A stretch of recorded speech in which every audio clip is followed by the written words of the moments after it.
26. Alabado sea Dios. Y entramos en la escena aquella de el Señor despidiéndose de los discípulos y instituyendo la Santa Cena o el sacramento de la comunión. Y leemos ahí Mateo 26, 26. Mientras comían pues ellos, tomando Jesús pan y habiéndolo bendecido, lo partió, lo dio a los discípulos diciendo: tomad, comed, este es el cuerpo mío. Y tomando una copa y habiendo dado gracias, dio a ellos diciendo: bebed de él todos, porque esta es la sangre mía del pacto, la cual por muchos se derrama para remisión de pecados. Y ahí está instituida la comunión, el sacramento precioso de la Santa Cena. Pero vamos a entrar en detalle en el verso 26. Fíjense que primero el Señor dijo que tomó el pan y lo bendijo. Y la Biblia dice clarito, bien claro, tomó el pan. No dice tomó otra cosa, sino pan. Ahora, hay un punto importante ahí, es que era pan sin levadura, pan ácimo. Los judíos no usaban ningún otro tipo de pan para la Pascua, sino pan ácimo. Y fíjense que eso tiene una importancia muy grande, hermano. El pan con levadura no se puede usar de ninguna manera para la cena. Yo he oído, hermano, en lugares que usan pan Holson en mi país. Es un pan blanco fabricado por una compañía mundana. Pero la levadura en la Biblia es tipo de contaminación. Y el Señor habló de la levadura de los fariseos como la contaminación doctrinal de los fariseos. Y le prohibió a los discípulos que no se contaminaran con la levadura de los fariseos. Ahora, cuando el pan se hace en la forma regular con levadura, la levadura fermenta. Es una planta viva, eso fermenta. Y al fermentar produce dióxido de carbono y produce alcohol. Y el alcohol sale y se pone en contacto con toda la masa del pan.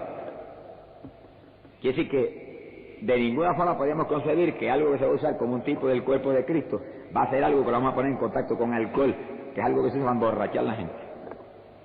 Quiere decir que el pan ácimo nunca se usa levadura ni está en contacto con nada, sino que es sencillamente la harina pura que se cocina y se hace pan y se usa. Y los judíos que conocían eso no usaban por nada para la Pascua ni para ninguna de las fiestas sagradas de ellos ningún pan que no fuera pan ácimo, sin levadura. Y de ninguna manera nosotros para un sacramento tan maravilloso y tan serio como la comunión podemos usar ninguna otra cosa que no sea pan ácimo. Yo conozco lugares que usan hasta galletas. Pero el pan es tipo del cuerpo de Cristo y Cristo es varón. La galleta es algo femenino. Sea bendito el nombre de Dios. Que sí que, hermano, es una cosa trágica cambiar lo que está en la Biblia. Porque lo que está en la Biblia todo tiene un propósito y todo tiene un fundamento. Es como cambiar el bautismo y coger ahora el bautismo por inmersión y echar un chorro de agua por la cabeza a gente. Se destruye todo el propósito del bautismo, que conocemos nosotros muy bien por la palabra. Y así no sucede con la comunión. Si el pan es ácimo, mire, hermano, galleta como el cuerpo de Cristo son ridículos. Y pan corriente ese que usan en la panadería, que se ha puesto en contacto con alcohol y con dióxido de carbono, que es otro desperdicio, es otro ridículo. Tiene que ser una cosa limpia, como que va a simbolizar el cuerpo del Señor. Así que ese es un primer punto elemental. Y mientras comían ellos, tomando Jesús el pan ácimo, pan sin levadura, dice, lo bendijo y lo dio a los discípulos. Y entonces dijo, tomad, comed, este es mi cuerpo. Y fíjense que después que lo bendijo, ahora no dijo pan, ahora dijo mi cuerpo. Y no es que el pan se convierta en cuerpo de Cristo, literalmente.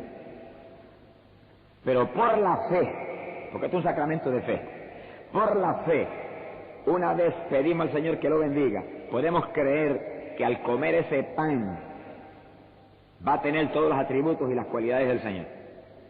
Y nos va a impartir a nosotros todas las cualidades y los atributos del cuerpo de Jesucristo. Y ya eso es fe. Donde usted ve pan, come pan, siente el sabor del pan, pero usted cree que es el cuerpo del Señor. Y el Señor lo habló literal. Este es mi cuerpo. Como diciendo, cuando coman esto, aunque coman pan, van a recibir los beneficios y las cualidades de mi cuerpo. Y eso no es cualquier cosa, porque el cuerpo de Cristo destruyó las enfermedades. Y así que hay un beneficio físico extraordinario para la salud. El cuerpo de Cristo llevó el pecado. El cuerpo de Cristo fue un cuerpo físico de energía sobrenatural, que caminaba arriba y abajo por los montes, que tenía una salud extraordinaria, que de madrugada, de noche estaba ya de pie orando, y era un cuerpo excepcionalmente saludable y poderoso. Bueno, tan poderoso que resistió 39 latigazos, y después de eso subió con la cruz al monte Calvario y se dejó crucificar allá arriba. Quiere decir que, imagínense qué clase de cuerpo tenía Jesucristo. Y eso comemos cuando participamos de la cena del Señor. Pero eso por la fe.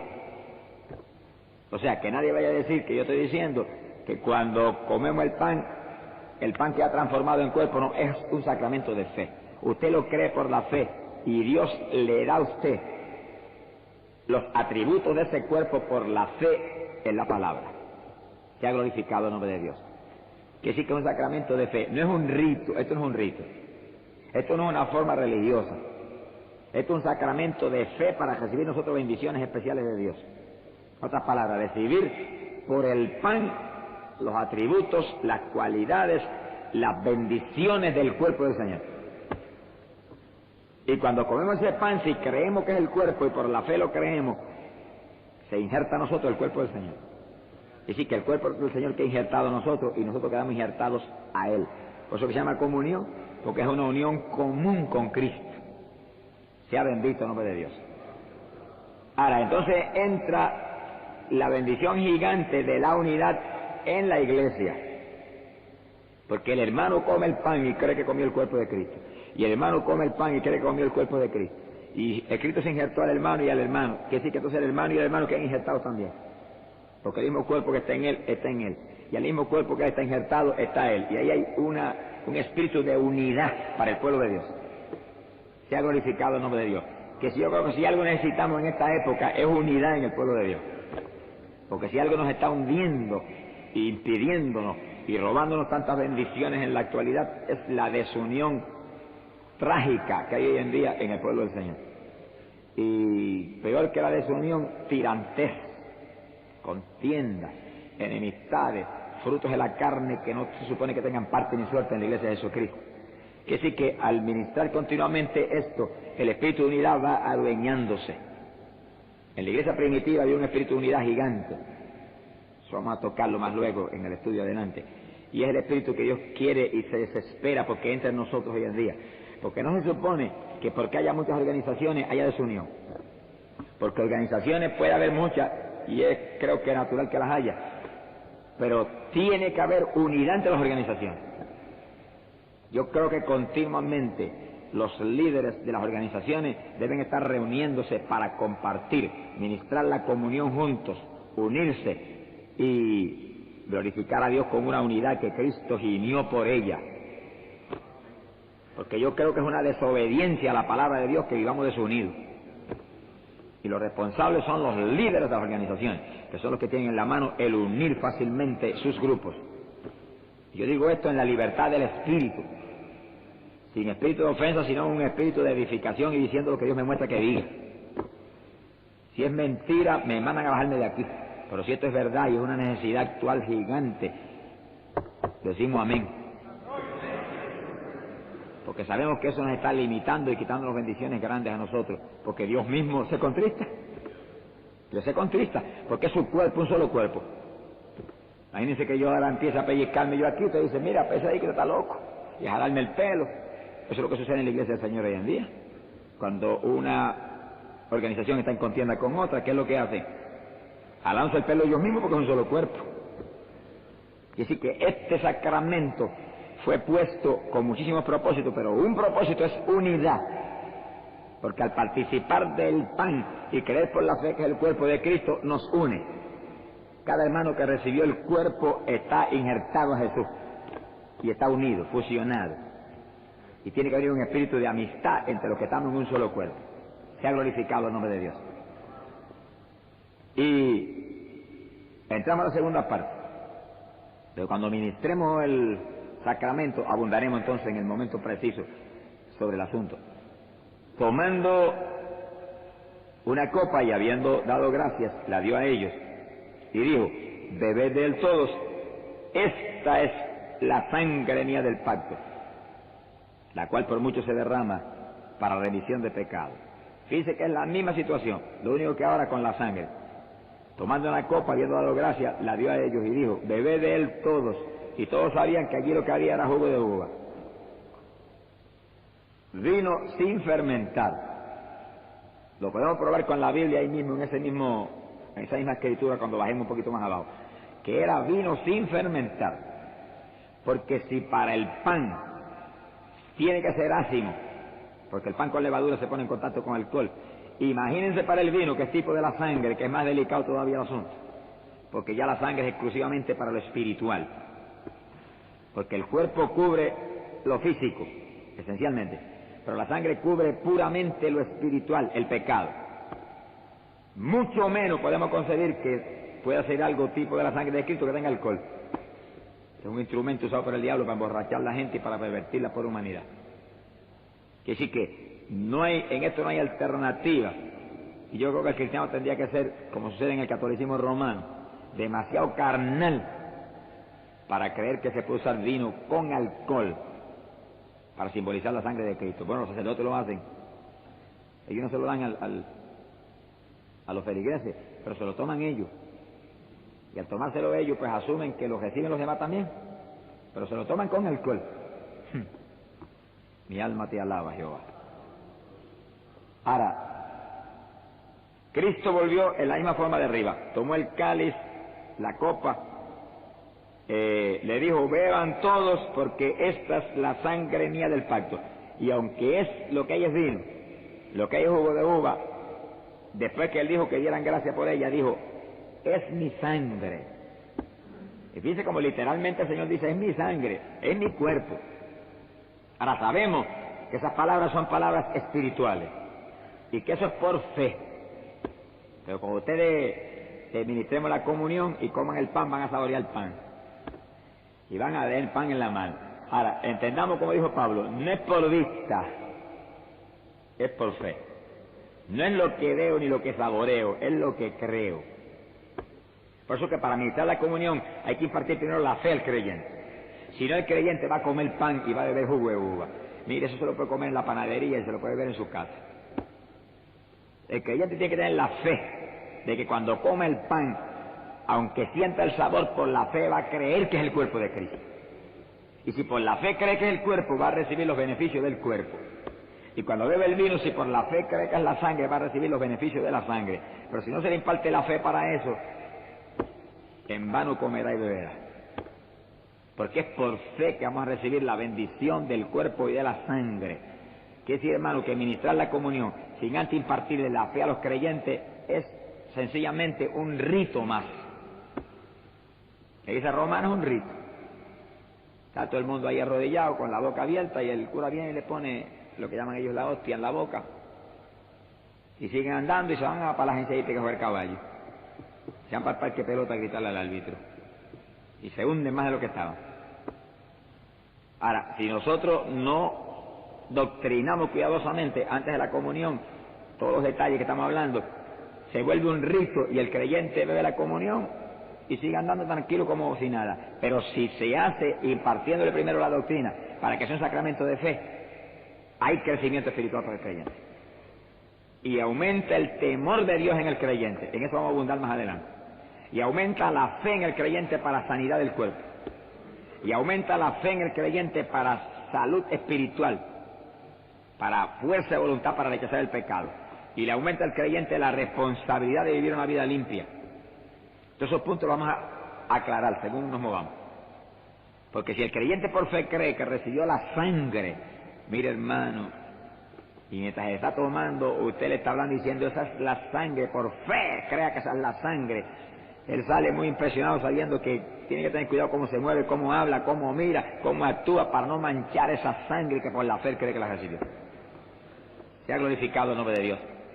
Y si cree por fe que recibió el cuerpo de Cristo, que en la cruz llevó la enfermedad, él cree que tiene una fortaleza especial contra los microbios, los gérmenes y todo lo que el diablo traiga. Y tiene fortaleza para cuando venga un síntoma, no, yo comí tu cuerpo y tu cuerpo desarrolló la enfermedad, no me puedo enfermar. Y tiene una inyección más de fe para rechazar las enfermedades.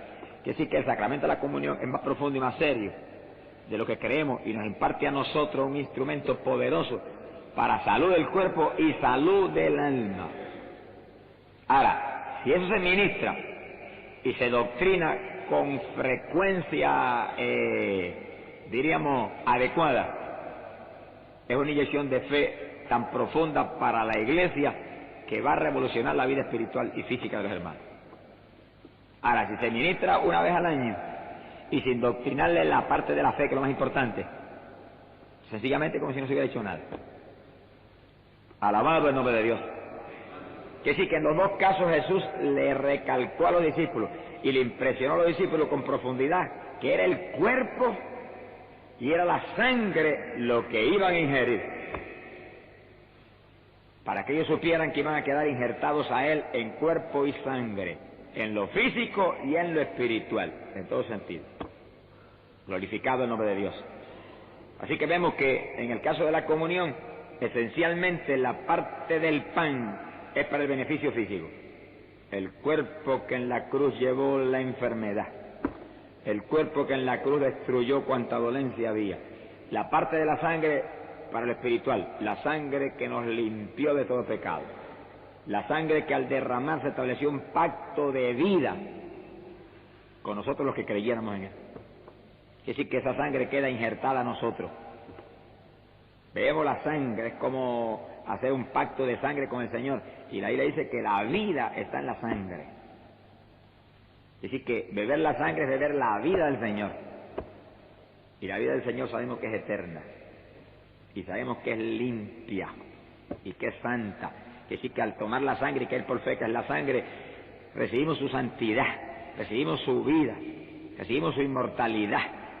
Y sabemos que es un pacto que Él no puede fallar mientras nosotros creamos en Él. Se ha glorificado el nombre de Dios. Ahora, bajando abajo un poquito más en los textos, verso 29 dice, os digo que desde ahora no beberé de este fruto de la vid. Ahí está lo que dijimos en un minuto. Que eso no era vino fermentado, eso era fruto de la vid. Y la vid es la mata de uva. Y el fruto es el jugo de la uva. Y fíjense lo que dice más abajo para abundar todavía más claro. Hasta el día aquel en que lo beba con vosotros nuevo. Fíjense que es nuevo, acabadito de exprimir. No hay oportunidad que se haya fermentado todavía. Porque si se deja un tiempo se fermenta, porque eso vienen las bacterias seguido y fermentan eso. Es fácil de fermentarse. Pero por eso dice nuevo, acabado de exprimir en el reino de mi Padre. Y fíjense en ese último punto tan importante. Que el Señor le dice que ministraría la... que no volveré a beber de este fruto de la vid hasta el día aquel en que lo beba con vosotros nuevo en el reino de mi Padre. Que sí que la comunión que ministramos ahora la vamos a volver a recibir arriba cuando entremos en el reino de los cielos. Porque Él prometió que en el reino de los cielos volvería nuevamente a participar de la cena con nosotros. Así que imagínense esto, será importante. Que aquí abajo lo hizo y dijo, y también cuando llegue arriba lo volveré a hacer con ustedes, pero no lo volveré a participar hasta que ustedes no lleguen arriba. Sea glorificado el nombre de Dios. Es decir, que aún arriba, ya salvos y ya inmortales, nos van a recordar que por la muerte de Cristo es que tenemos esa bendición tan grande. Sea glorificado el nombre de Jesucristo. Pasamos a Marcos capítulo 14, verso 22. Y ahora tocamos superficialmente eso porque es lo mismo, pero solamente lo hacemos para que veamos que esto es tan importante que en todos los evangelios lo toca. En el de San Juan es una forma distinta, pero lo tocan a mí. Marcos 14, 22. Alabado sea Jesús. Dice, mientras comían ellos, tomó pan. Dice que la misma situación ahora traída por el otro evangelista. Habiéndolo bendecido, exactamente lo mismo. Lo partió, lo dio a ellos y dijo, tomad, este es mi cuerpo. Y está establecido lo mismo. Cogió pan ácimo, lo bendijo, y después que lo bendijo dijo, este es mi cuerpo. Que sí que por la fe ellos iban a creer que era el cuerpo. Tomó luego una copa y después de haber dado gracia la dio a ellos y bebieron de él todos y le dijo, esta es la sangre mía del pacto que se derrama por muchos. Y de cierto os digo que no beberé ya del fruto de la vid hasta el día aquel en que lo bebiere nuevo en el reino de Dios. Y cantaron el himno y salieron para el monte de los olivos. Dice que pocas cosas en la Biblia las reproduce un evangelista tan literalmente idénticas al otro como hay. Literalmente idéntico las palabras de Marcos a las palabras de Mateo. Pasamos a Lucas, capítulo 22, verso 19, el mismo pasaje.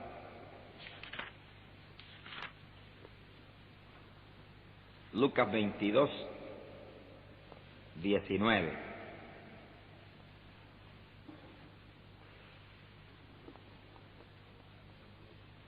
Y habiendo tomado pan y dado gracias, lo rompió,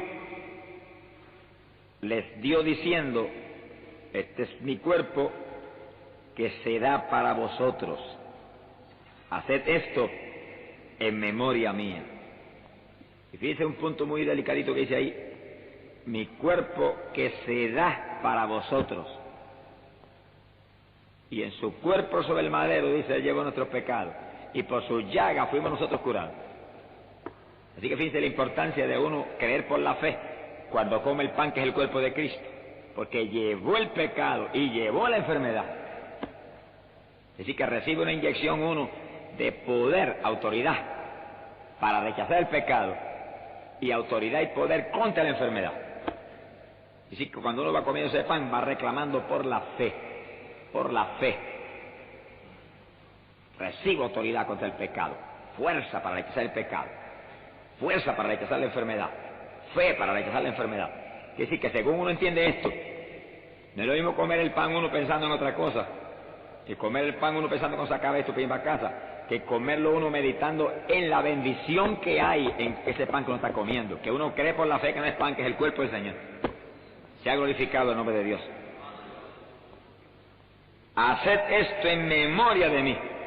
Ahora, ahí viene un punto importante de responsabilidad. Si eso Él demanda que se haga en su memoria, para recordarlo a Él, recordar el sacrificio que Él hizo, recordar que ese cuerpo Él lo dio por nosotros y recibir el mismo los beneficios, ¿con qué frecuencia se debe participar? Algo que es para recordar al Señor y recibir bendición especial de lo que Cristo compró en la cruz para nosotros. Que sí que uno debe meditar profundamente y decir a Dios que le muestre a uno con qué frecuencia necesita la iglesia esta experiencia de injertar el cuerpo del Señor a cada creyente y recordar en ese momento el sacrificio tan glorioso de Cristo que llevó el pecado y llevó la enfermedad. Porque llevó la enfermedad quiere decir que nos libertó de esa maldición. Llevó el pecado quiere decir que nos libertó de esa maldición. Que no es solamente que lo llevó, sino que se llevó la maldición en su cuerpo, que se llevó el impulso de pecar, que es lo más importante del asunto, porque no es que nos perdonó, es que se llevó el impulso de pecar, que nos arrancó a nosotros del alma el impulso de pecar y lo llevó sobre su cuerpo. Y cuando uno cree esto y lo recibe creyendo y lo reclama creyendo, se le va el deseo de cuánta impulso viene a tratar de destruir a uno espiritualmente. Siguiendo, y asimismo, la copa, después que hubieron cenado, dijo, este cáliz es el nuevo pacto en mi sangre, que se derrama para vosotros. Es decir, que viene el mismo asunto. Sangre que se derrama para vosotros. Pacto de sangre. Es decir, cuando uno la toma se recuerda el pacto que hay. Romanos 8.1 dice, no hay condenación para los que están en Cristo Jesús. Recuerda uno ese pacto, que para nosotros no hay condenación, para nosotros no hay muerte, para nosotros no hay maldición, para nosotros hay vida.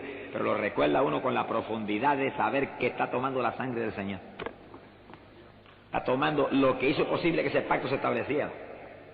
Está tomando la vida del Señor. Se ha glorificado el nombre de Dios. Bueno, los testigos de Jehová, que todos lo han entendido al revés, ellos prohíben terminantemente transfusiones de sangre. Porque la vida está en la sangre. Eso está en el Antiguo Testamento. Y en el Antiguo Testamento ustedes saben que se prohibía beber sangre, y en el Nuevo también. Beber sangre, eso es bebérsela a uno.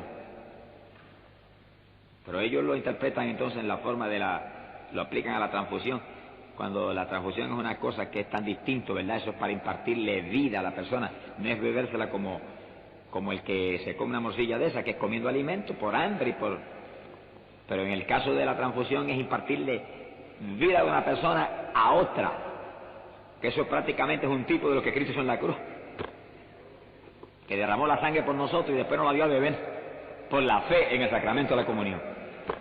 Y así que Cristo mismo nos dijo, bebe mi sangre, toma. El testigo de Jehová dice, no se puede hacer transfusión. Que sí, que ellos están al revés en sus convicciones. Fue interesante los otros días el testimonio de la hermana aquella, testigo de Jehová, con el nene con leucemia, que ella no encontraba qué hacer, porque como los testigos de Jehová le prohibían la transfusión, el nene necesitaba transfusiones para sobrevivir, aunque sea unos meses más, y ella no se atrevía a ponérsela.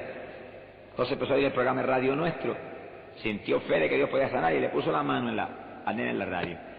Y cuando le puso la mano en la radio y empezó la oración, ella vio la transfusión, la dio literalmente cuando la piel del nene empezó a ponerse roja, toda roja, como que le estaba entrando sangre de algún lugar. Y le corría tan abundante que veía el rojo de la piel, todo que se... Y ella dice, me le puso Señor la transfusión, mostrando que no hay ningún pecado en la transfusión, porque eso es una misericordia de un ser humano a otro. Se ha glorificado el nombre de Dios. Pero en el sacramento de la comunión, prácticamente nosotros por la fe estamos entrando en la esfera de la fe, no en lo literal, por la esfera de la fe, hablando espiritualmente, recibimos espiritualmente una transfusión de sangre del Señor a nosotros, la vida de Cristo injertada a nosotros por la fe de que recibimos su sangre. Se ha glorificado el nombre de Dios. Pasamos inmediatamente al libro de los Hechos, capítulo 2, y ahora entramos en la iglesia, ya después de Cristo haber instituido esto. Hechos, capítulo 2. Perdón, Juan, capítulo 6, verso 51. Porque en este orden es más. Juan, capítulo 6, verso 51.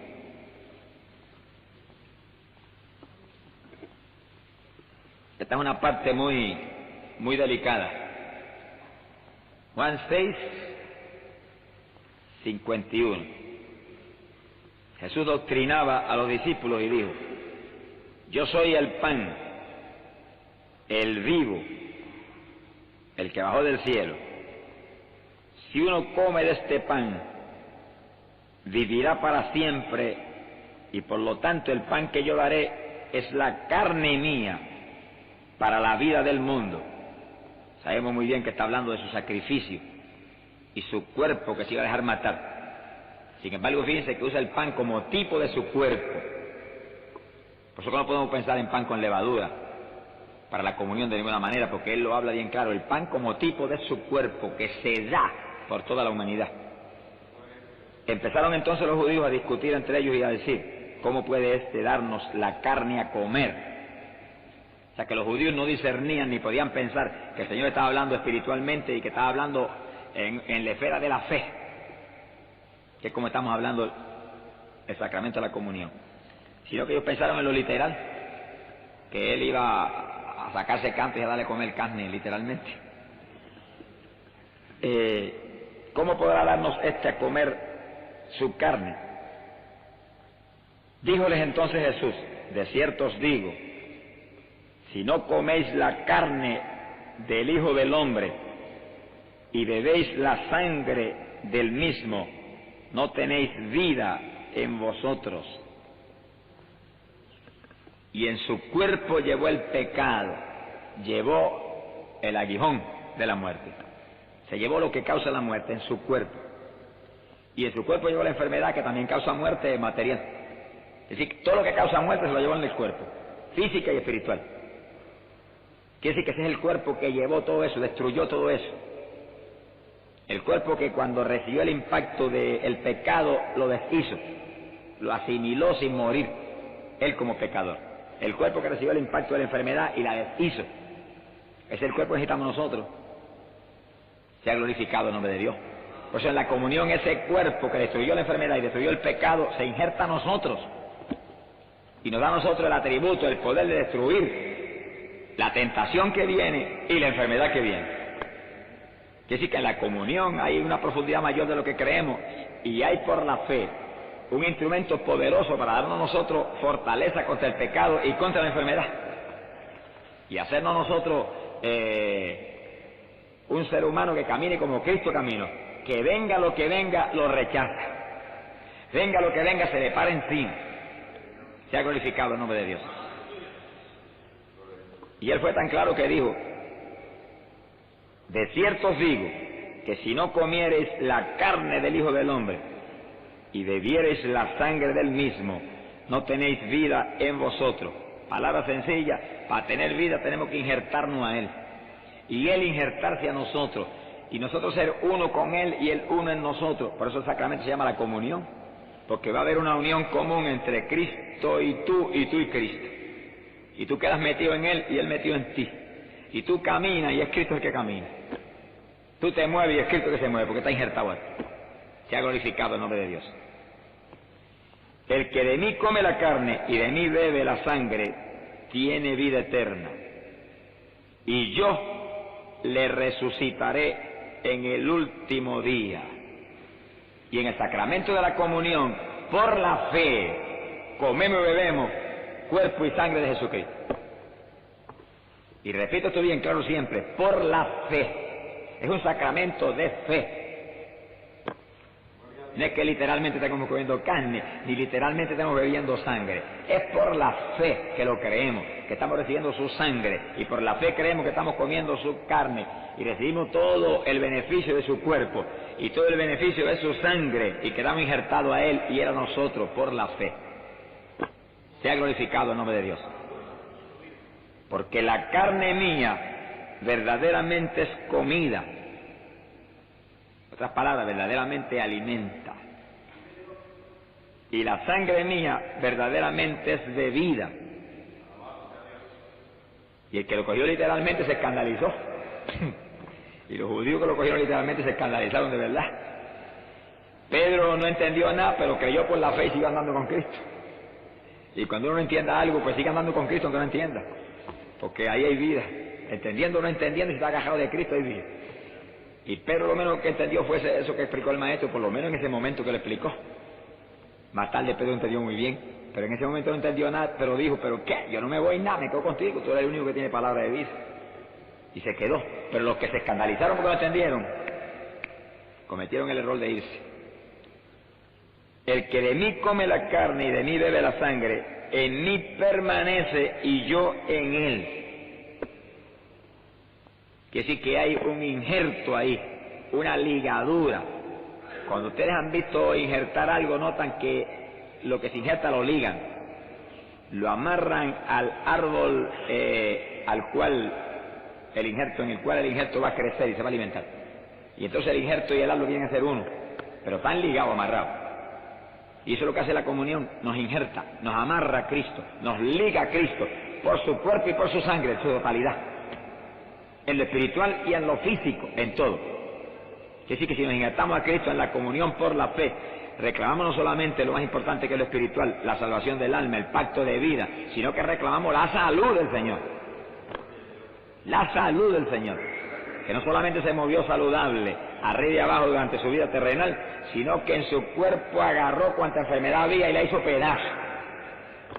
Porque el cáncer que vino sobre el cuerpo de Cristo se murió. Y la vida de la tuberculosis que vino sobre el cuerpo de Cristo se murió. Y toda la enfermedad que vino sobre el cuerpo de Cristo se murió. Por su llaga fuimos nosotros curados. Él quitó nuestra dolencia, llevó nuestras enfermedades, las llevó, se las llevó Él. No pudieron resistir las enfermedades. En vez de destruir el cuerpo de Él, se destruyeron ellas en su cuerpo. Cuando comemos el pan, recibimos un cuerpo que destruye la enfermedad. Un cuerpo que destruye, que hace pedazos las enfermedades. Un cuerpo que si lo creemos por la fe, nos inmuniza. El germen que nos toque se muere. Y el virus que nos toque se muere.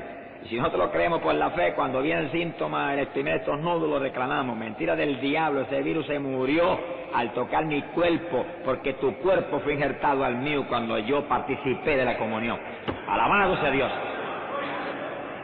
Y cuando comemos y bebemos la comunión, comemos y bebemos fe. Y luego hablamos fe. Y hay victoria espiritual y hay victoria física. Y según lo hablamos en cuanto a la enfermedad, lo hablamos en cuanto al pecado. Porque al tomar la sangre, recibimos lo que quitó el pecado, lo que limpió el pecado. Y al comer ese cuerpo, recibimos el cuerpo que llevó el pecado. Por lo tanto, nosotros estamos injertados en ese cuerpo, estamos muertos al pecado. Y cuando viene la tentación y viene el impulso pecaminoso que viene, no hay quien diga que ese impulso de pecado no viene. El diablo conoce muy bien su asunto y está sobre nosotros todo el tiempo tratando de tumbarnos. Y nos pone el impulso del pecado, sea en la forma que sea, y puede ser codicia material, y puede ser impulsos sexuales, y puede ser lo que sea, pero cuando viene ese impulso, usted se para firme y le grita: diablo, estoy muerto al pecado, estoy injertado a Cristo, estoy lavado en su sangre, ya no peco, me morí a eso, estoy vivo en Cristo, Cristo es el que está vivo en mí. Y ese es el tablazo que necesita el diablo. Ahora, cuando uno tiene esta convicción de la comunión, porque se la ministran a uno muy frecuentemente, y está esa convicción fresca ahí, el impulso de pecado que viene lo hace pedazo uno. Sea glorificado el nombre de Dios. Quiere decir que esto le imparte al creyente una inyección de fe contra el pecado y contra la enfermedad. Las dos maldiciones más grandes que el diablo tiene. Sea bendito el nombre de Jesucristo. Alabado sea Dios.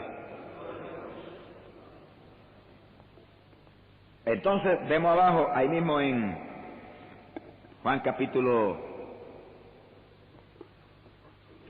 6, vemos abajo el verso 63. Cuando los discípulos se escandalizaron y se fueron, muchos de ellos, Jesús dijo: y esto se escandaliza. Eso es un poquito más arriba, verso 61. Jesús, conociendo interiormente que sus discípulos murmuraban sobre esto, le dijo: y esto se escandaliza. Y si vierais al Hijo del Hombre subir a donde estaba antes, el Espíritu es el que vivifica, la carne para nada aprovecha. Las palabras que yo os he dicho son espíritu y son vida. Es decir, que esas palabras no eran carnales, eran espirituales. Estaban única y exclusivamente en la esfera de la fe. La fe no es carnal, la fe es espiritual. Se ha glorificado el nombre de Dios. Es decir, que eran palabras de vida para el que las creyera por fe, para el que las cogiera en la esfera espiritual y entendiera lo que él iba más luego a mostrarle a ellos. Porque fíjense, esas palabras fueron habladas mucho antes de instituir la comunión. Estamos en Juan ahí, capítulo 6. Sin embargo, en el Evangelio de San Juan, él vino a instituir la comunión. No aparece ahí, pero es el pasaje de la comunión, el capítulo 13. Cuando primero le lavó los pies a los discípulos y después se sentó en la mesa y le ministró la comunión. Y después vino el diablo y se llevó a Judas. El orden de los eventos ahí. Primero lavó los pies, se sentó en la mesa, instituyó la comunión y después el diablo se llevó a Judas. Conté comunión. Quiere decir que si la comunión se recibe, no en el espíritu de fe y de humillación que se debe recibir, para nada aprovecha, porque él lo dijo ahí, la carne para nada aprovecha. Judas recibió la comunión ese día y que comió, nada, pan y jugo de uva. Se lo llevó el diablo a los pocos momentos de recibir la comunión. Pero a Juan y a Santiago y a Pedro no se lo llevó, porque unos recibieron por fe, y recibieron en el Espíritu, y recibieron con el corazón puesto en Cristo. El otro recibió pensando en el dinero que le iban a dar allá cuando vendieron maíz. Así vimos en todos los sacramentos. El bautismo es una maravilla, pero hay gente que lo que hace es que se sumerge, se zambulló en las aguas. Cogí un chapuzón como cogía yo cuando iba a las playas antes, que me tiraba de cabeza y bajaba y salía afuera otra vez. ¿En qué me beneficiaba? En nada. Porque el mismo bautismo es un sacramento de fe. Si usted no está doctrinado y bien doctrinado y sabiendo que usted va a enterrar a un hombre viejo y que va a enterrar un cuerpo que llevó pecado y que va a salir resucitado con Cristo, con un cuerpo nuevo, de nada la aprovecha si no cree por fe eso. ¿Por eso por fe? Eso es por fe. Usted no ve nada, ni siente nada. Lo cree por fe y lo recibe por fe. Y aquí igual, un sacramento de fe. Dios se mueve siempre en la esfera de la fe. Sanidad divina por fe, salvación del alma por fe, promesas de Dios por fe, la comunión por fe, el bautismo de agua por fe, todo es así. Ahí hay que creerle sin ver. Jugo de uva, creo que es la sangre. Ahí que está el asunto. Pan sin levadura, creo que es su cuerpo, por fe. No es lo que ve, es lo que cree. Esas palabras son espíritu y son vida. Toda la Biblia es así. Se ha glorificado el nombre de Dios. Tiene que ser así porque Dios es espíritu. A Él nadie la ha visto, pero creemos en Él. Alabado sea el nombre de Dios. Quiere decir que ese ahí nos explica a nosotros, ese pasaje de Juan 6, en una forma muy clara, muy precisa, lo que realmente iba a ser la comunión que Él iba a establecer luego. Un sacramento de fe, pero al mismo tiempo un sacramento de vida. Todo uno moviéndose en la esfera del espíritu, creyendo espiritualmente lo que Dios ha hablado. Que Cristo dijo, este es mi cuerpo, y veían pan. Este es mi cuerpo, y sentían el sabor de pan. Este es mi cuerpo. Hay que creer que es el cuerpo, aunque uno siente y vea lo que vea, eso no es lo que vea ni lo que crea. Es como usted está enfermo y yo oro por usted, usted sigue sintiendo los síntomas. ¿Va a creer a los síntomas o a la oración de fe que lo sanó? ¿A cuál de las dos cosas va a creer? Hay que creer a la sanidad. Hay que decir, estoy sano, y uno muriéndose. Una vez yo en casa salí a predicar ardiendo en fiebre y temblando de escalofrío. Y me oraron en casa antes de salir y mi esposo iba guiando el automóvil y yo tiraba la parte de atrás. ¿Y a quién yo le creía? A la oración de fe, no a los síntomas. Estoy sano y temblaba, no podía ni hablar. La garganta que no la aguantaba y de fiebre como 40 grados de fiebre. Estoy sano. Creía por la fe que estaba sano sin verlo ni sentirlo. Bueno, estaba muriéndome en cuanto a lo que estaba viviendo. Llegué a la iglesia, el culto era fuera de aire libre. Me metí a la iglesia, que era en el patio de la iglesia. Me tiré en el altar. Me sané, estoy sano, gracias. Cayó el poder de Dios sobre mí, quedé nuevo. Salí afuera y prediqué con una voz más potente que nunca en mi vida.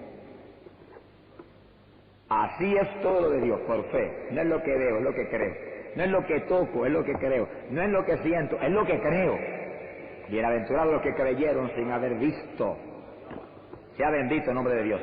Y en esa esfera nos tenemos que mover para que el sacramento de la comunión no sea un rito, ni una forma religiosa más, sino una inyección de fe, de vida, de salud, de poder, templanza, fuerza, voluntad contra el pecado. Si no es un rito más. Gloria a Dios. Vamos entonces al libro de los Hechos. O sea, ya hemos visto la parte doctrinal. Ahora vamos a ver eso funcionando en la iglesia, porque es lo más importante, por supuesto. Hechos capítulo 2, verso 42. Fíjense, hermanos, que yo recalqué y dije bien claro en la campaña que por razones, no quise explicar las razones allí, pero se lo voy a explicar a ustedes ahora, que yo quería que esto fuera exclusivamente pastores. ¿Ustedes se acuerdan que lo dije, verdad? ¿Por qué? Porque yo voy a estar trayendo esto a ustedes y ministrando la comunión a ustedes, no al pueblo de las iglesias. A eso le ministran ustedes. O sea, yo voy a estar moviéndome en el asunto con los compañeros en el ministerio, no con el pueblo. Al pueblo le ministran ustedes, que son los pastores de ellos. Es como si hay bautismo en agua. Yo no voy a bautizar a nadie. No es que yo no pueda, porque yo como ministro de Dios puedo bautizar, pero yo no lo hago porque yo le dejo eso al pastor. A menos que no sea un caso demasiado especialísimo, que le pasó a Felipe con el eunuco, y que Dios me diga hazlo, ya soy distinto, porque si Dios me dice hazlo, mire, yo hago lo que Dios me diga. Esto yo estoy haciéndolo aquí hoy, hermano, porque Dios me dijo que lo hiciera. Y cuando Dios me diga a mí que me ponga con la cabeza abajo y los pies para arriba, yo me pongo delante de un púlpito, delante de todo el mundo, que me diga que se volvió loco. Que cuando yo caiga con los pies para abajo, Dios hará algún milagro grande. Y Dios me dijo que lo hiciera en Puerto Rico, en las iglesias. Y yo hablaba con el pastor primero. Sí, hermano, vamos a hacerlo. Cuando el pastor me daba el sí, lo hacíamos. Ustedes verán ahorita las cosas que sucedían. Se ha glorificado el nombre de Dios. Hechos capítulo 2, verso 42. Vamos a ver esta parte con mucho cuidado. Y ellos, ya la iglesia establecida, la primera iglesia en Jerusalén, perseveraban en la doctrina de los apóstoles, en la comunión, en la fracción del pan y en las oraciones. Dice los puntos específicos en los cuales ellos perseveraban con una forma, diría, con un auge, con una importancia muy especial. En la doctrina de los apóstoles. Doctrina, todo lo que Cristo le ha enseñado. Porque Cristo dijo que todo lo que le enseñó se lo enseñaran ellos a él. Todo lo que le enseñó. En la comunión. Estaban unidos. Ahí había una unidad profunda. En la fracción del pan. Que sí que estarían incrustados en sus corazones, muy incrustados en sus corazones, ese sacramento de la comunión. Y en las oraciones. Que sí que eso estaba muy incrustado. El bautismo en agua, no, porque el bautismo en agua es una vez y se acabó. Una sola vez y se acabó. Pero esto no. Estos perseveraban en eso, repitiéndolo continuamente. Cristo dijo, hacedlo en memoria de mí. Y cuantas veces comáis y bebáis, dijo, recordad mi muerte. Que sí, que dice que perseveraban en eso. Ahí lo dice si era todos los días, si era cada 3 días, pero perseveraban, lo cual te muestra así que eso era con una frecuencia muy profunda. Porque si perseveraban en eso y en la oración no es una cosa de una vez al mes. Que sí que el asunto era muy profundo. Ahora veremos más, ahondaremos más en él, según nos vamos para adelante. Ahora, fíjense bien en el resultado de eso, que esto es lo más importante. Verso 43. Sobre todos vino temor. ¿Y por qué provocó temores? Mire, hermano, imagínense ustedes lo que es para el creyente, que con frecuencia profunda, con frecuencia, pero lo que se llama bien frecuente, le ministre usted la comunión y cada vez que coja el vasito de vino y tome usted hablándole ahí, es su sangre, créalo por fe, no ensucie esa sangre, es su cuerpo, llevó el pecado, se llama autoridad contra el diablo, contra la enfermedad, contra todo. Usted sabe lo que es, cómo crece el creyente y con el temor que sale el creyente, sabiendo que la sangre de Cristo está injertada, que si llega ahí con un chisme para allá ya ensució la sangre de Cristo. Y que según bebe eso, usted está predicando, si usted chismea, si usted murmura, si usted odia, si usted esto, usted está ensuciando esa sangre. Y después ya la doctrina de Pablo, que vamos a ver ahorita. Pues, ¿qué dice ahí? Pues lo razonable, lo lógico, lo que estamos visualizando nosotros en una forma elemental. Que había temor en la iglesia. Y eran muchos los prodigios y milagros obrados por los apóstoles. Bueno, imagínense comiendo el cuerpo de Cristo que llevó la enfermedad, creyendo eso. Es fácil tener fe para milagros y prodigios. Tiene el prodigio y el milagro por dentro uno. Se ha glorificado el nombre de Dios. Se está comiendo la fe de milagro cada vez que uno come el pan, sabiendo que ese cuerpo llevó la enfermedad. Viene el síntoma de la alergia, y viene el síntoma del catarro, y viene el síntoma de aquello. No, mentira del diablo. Su cuerpo está en mí, su cuerpo destruyó la enfermedad, su cuerpo es un cuerpo de salud, no se puede enfermar. Llega un momento, hermano, que coge fe uno para quedar inmune uno contra las enfermedades. Porque la voluntad de Dios es que nosotros no nos enfermemos nunca. Deseo que estéis en salud, prosperando, así como prosperen vuestras almas. Y aquí está la prosperidad. Y la prosperidad está en la fe. La fe nos da la victoria espiritual y física. La prosperidad está basada en la fe. Sin fe, mire, no hay victoria en nada. Está liquidado uno. Y esto es un sacramento de fe. Fe para la enfermedad, fe para poder contra el pecado, fe para todo. Creo yo, hermano, y lo digo de todo corazón, si algo necesita la iglesia hoy en día es este sacramento con frecuencia, pero doctrinado en fe. Que según ellos deben, está esa palabra ahí, de fe, ahí, que salen con eso incrustado, y una vez, y otra vez, y otra vez, y cuantas veces más frecuentemente posible. Cuando pasa un año el creyente está como aquí, lleno de temor y con una fe para milagros sobrenatural. Sea bendito el nombre de Dios. Fíjense ustedes, hermano, porque en la iglesia primitiva había ciertas cosas que hoy no tenemos. Porque hoy hemos olvidado ciertas cosas que para ellos eran doctrina elemental. Y aquí está eso bien clarito. Perseveraban en la doctrina de los apóstoles, en la comunión, en la fracción del pan y en la oración. Dice los puntos en los cuales ellos perseveraban, en lo que más abundaban. Había doctrina continua de la palabra, lo que Cristo enseñó. Pero entonces había estas prácticas que acaban de profundizar, le hacían vivir a ellos la doctrina del Señor. Sea bendito el nombre de Jesucristo. Y entonces, por supuesto, hay un puntito más que yo lo voy a mencionar aquí, que quizás no tiene que ver con esto, pero es importante.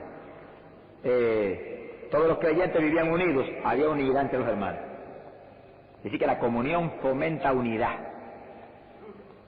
Si el cuerpo de Cristo está en mí y está en aquel, pues yo estoy unido a él, estoy injertado a Cristo, estoy injertado a él.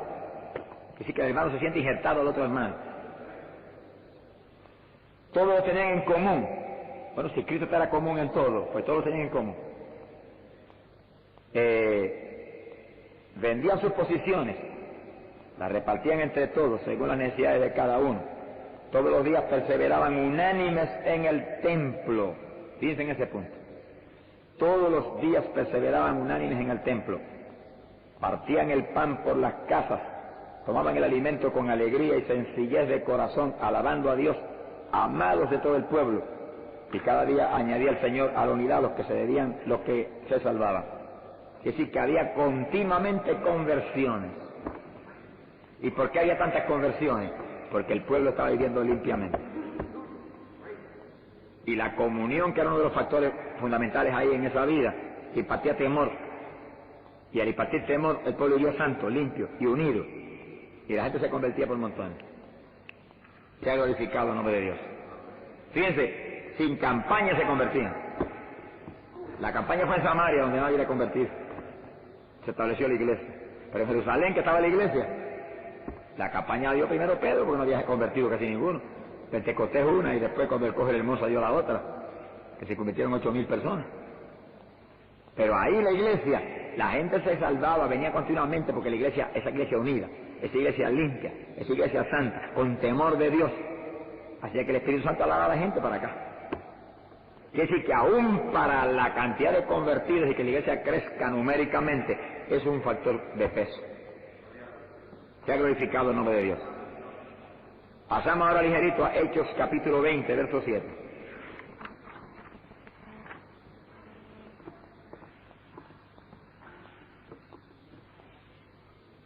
Y ahí vemos ahora al apóstol Pablo, que no estuvo cuando el Señor ministró la cena a los discípulos. Pablo no estaba en todo eso. Dice en ese punto. Ahora vemos a Pablo, el apóstol Pablo, ministrando en relación a la Santa Cena. Pero Pablo no estaba presente cuando Cristo le enseñó la doctrina de la Santa Cena a los discípulos. Estaban los 12 originales y Pablo no estaba en todo aquello. Pablo vino a aparecer en escena muchos años más tarde. Sin embargo, esto es tan importante que el Señor se lo reveló a Pablo personalmente. Fíjense en ese punto, hermano, que no se puede echar a un lado. Que el Señor no esperó que Pedro doctrinara a Pablo sobre esto, ni esperó que Santiago ni Juan, no.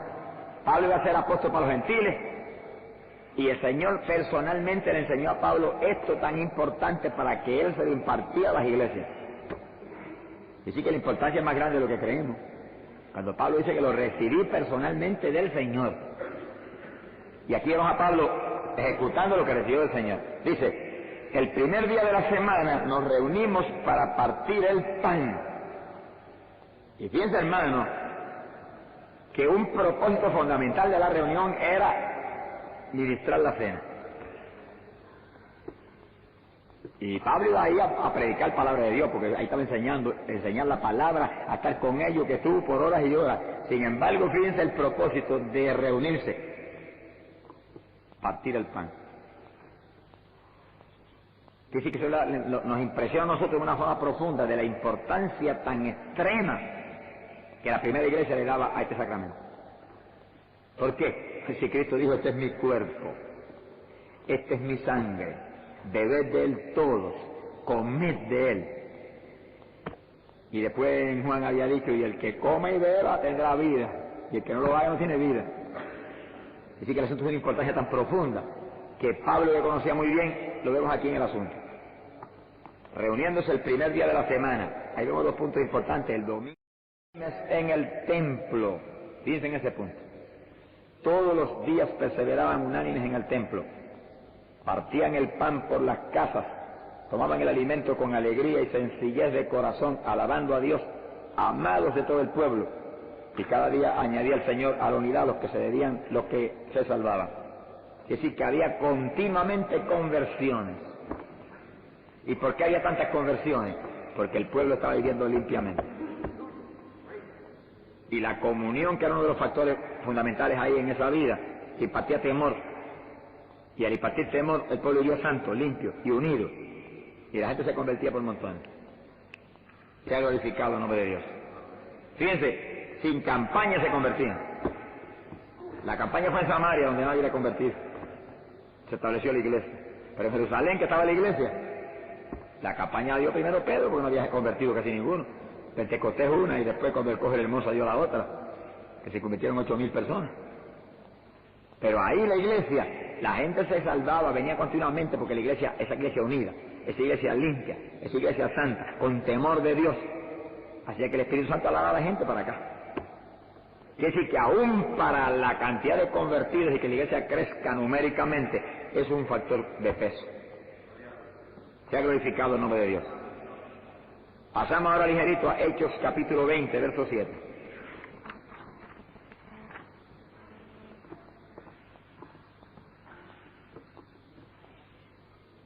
Y ahí vemos ahora al apóstol Pablo, que no estuvo cuando el Señor ministró la cena a los discípulos. Pablo no estaba en todo eso.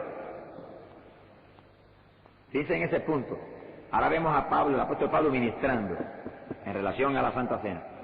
Pero Pablo no estaba presente cuando Cristo le enseñó la doctrina de la Santa Cena a los discípulos. Estaban los 12 originales y Pablo no estaba en todo aquello. Pablo vino a aparecer en escena muchos años más tarde. Sin embargo, esto es tan importante que el Señor se lo reveló a Pablo personalmente. Fíjense en ese punto, hermano, que no se puede echar a un lado. Que el Señor no esperó que Pedro doctrinara a Pablo sobre esto, ni esperó que Santiago ni Juan, no. Pablo iba a ser apóstol para los gentiles, y el Señor personalmente le enseñó a Pablo esto tan importante para que él se lo impartiera a las iglesias. Y sí que la importancia es más grande de lo que creemos. Cuando Pablo dice que lo recibí personalmente del Señor. Y aquí vemos a Pablo ejecutando lo que recibió del Señor. Dice, el primer día de la semana nos reunimos para partir el pan. Y fíjense, hermano, que un propósito fundamental de la reunión era ministrar la cena. Y Pablo iba ahí a predicar palabra de Dios, porque ahí estaba enseñar la palabra, a estar con ellos, que estuvo por horas y horas. Sin embargo, fíjense el propósito de reunirse, partir el pan. Que sí que eso nos impresiona a nosotros de una forma profunda de la importancia tan extrema que la primera iglesia le daba a este sacramento. ¿Por qué? Si Cristo dijo, este es mi cuerpo, este es mi sangre, bebed de él todos, comed de él. Y después en Juan había dicho, y el que come y beba tendrá vida, y el que no lo haga no tiene vida. Así que el asunto es de una importancia tan profunda, que Pablo le conocía muy bien, lo vemos aquí en el asunto. Reuniéndose el primer día de la semana, ahí vemos dos puntos importantes, el domingo como el día fundamental para la iglesia, primer día de la semana. Y segundo, el sacramento de la comunión que se iba a ministrar ahí. Hubo un comentario en la campaña de que hubo alguien que se enojó conmigo porque yo nombré algo del sábado, o nombré qué sé yo qué cosa. Bueno, hermano, lo que está en la Biblia yo no lo puedo callar. Si alguien se ofende por la palabra. Yo no he juzgado a nadie porque guarda el sábado. Yo no dije en la campaña que guarda el sábado está condenado, yo no dije eso. Ni lo puedo decir nunca porque los sacerdotes judíos se salvaron, los que se convirtieron. Los que se convirtieron, Dios los bautizó con el Espíritu Santo y siguieron guardando el sábado. Y siguieron con la ley judía, y siguieron con todos los ritos y se salvaron. Eso no salva ni condena. Yo no puedo juzgar a nadie por sábado. La Biblia dice que no juzgue a nadie por sábado, ni por guardarlo, ni por dejarlo guardar. Pero que yo me pare y diga, ahora, el primer día de la semana, es el día fundamental para la iglesia, eso está aquí, y ahí lo tienen, ellos no lo ven. El primer día de la semana nos reunimos para partir el pan. Y Cristo dijo, hacer esto en memoria de mí. ¿Cuándo hacían eso en memoria del Señor? Primer día de la semana, domingo. Porque domingo fue que el Señor resucitó para establecer una nueva dispensación. Eso es la Biblia, es una cosa elemental en la palabra. ¿Ahora usted quiere guardar el sábado? Gloria a Dios, allá usted su problema suyo con el Señor. Usted no se va a perder ni se va a salvar por eso. Guarde los 7 días si quiere. Yo guardo los 7 días espiritualmente. Porque los 7 días estoy en comunión con el Señor. Ahora no es cuestión de un día. Ahora no es el Israel carnal, ahora es el Israel espiritual. Ahora no es lo que vivimos conforme a la carne, ahora es lo que vivimos conforme al Espíritu. Y el Espíritu nos da testimonio si somos hijos o no somos. ¿Quién nos puede juzgar? ¿Quién podrá juzgar a los hijos de Dios si el Espíritu nos da testimonio? Eso es una cosa elemental, hermano. Pero da pena una cosa como esa, que se hayan molestado, porque había personas que respaldan la campaña que en su iglesia guardan el sábado. Amén, gloria a Dios, yo no le critico eso allá a ellos. Si están firmes en la doctrina de santidad, en la oración, en los ayunos, guardando la palabra, pueden guardar el sábado y siguen salvos. No se van a perder por eso. Ahora yo guardo el sábado todos los días, porque sábado es descanso, y yo estoy descansadito en Cristo todos los días. Ahora, aparte de eso, el sábado, dice el libro de Deuteronomio, es un pacto eterno de Dios con Israel, eterno. Eso nunca dejará de existir. Pero dice con Israel, para recordar cuando Él sacó a Israel de la esclavitud y los trajo a descansar, a la libertad. Eso es con Israel. Pero nosotros somos la iglesia de Jesucristo, que vivimos en una dispensación distinta, no bajo la ley, sino bajo la gracia. Y que estamos injertados a Cristo, somos parte del cuerpo. Somos el cuerpo del Señor. Y es decir, si somos el cuerpo del Señor y Él es el Señor del sábado, nosotros somos los señores del sábado también, porque somos semejantes a Él. Eso es doctrina espiritual del Nuevo Testamento. Con todo y eso, ¿alguien tiene duda? Guarda el sábado como los judíos. Pero apártese del mundo y apártese del pecado y llévese del Espíritu Santo. Esos hermanos, en Puerto Rico hay una iglesia, la iglesia Samaria, ellos guardan el sábado. Usan velo. Me respaldan en la campaña de todo corazón. Son bautizados en el Espíritu y viven limpiamente. ¿Quién lo puede juzgar por un velo o por un sábado? Mire, hermano, yo no lo juzgo. Ahora, que no me juzguen tampoco ellos a mí. Porque ahí está el punto. Ellos no juzgan a nadie. Ese es el pecado de los adventistas. Que los adventistas juzgan a todo el mundo. Y condenan a todo el mundo. Y ahí están fritos ellos. Pero esa iglesia Samaria, mire, son gente limpia, hermano. Gente de Dios. Pastores de Dios. Gente llamados por Dios. Que ellos han creído esos puntos. Bueno, allá ellos. Eso no salva ni condena. Sea bendito el nombre de Dios.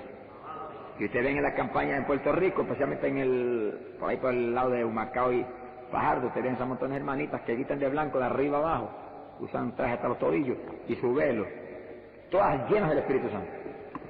Pues si Dios lo bautizó con el Espíritu, con velo y con traje blanco y guardando el sábado, ¿quién soy yo para criticarlo, hermano? ¿Quién soy yo para criticarlo? Yo no me atrevo a criticarlo, porque eso es el libro de los Hechos, que los sacerdotes judíos siguieron guardando el sábado y Dios lo bautizó con el Espíritu Santo y los salvó, los que permanecieron en la fe de Cristo.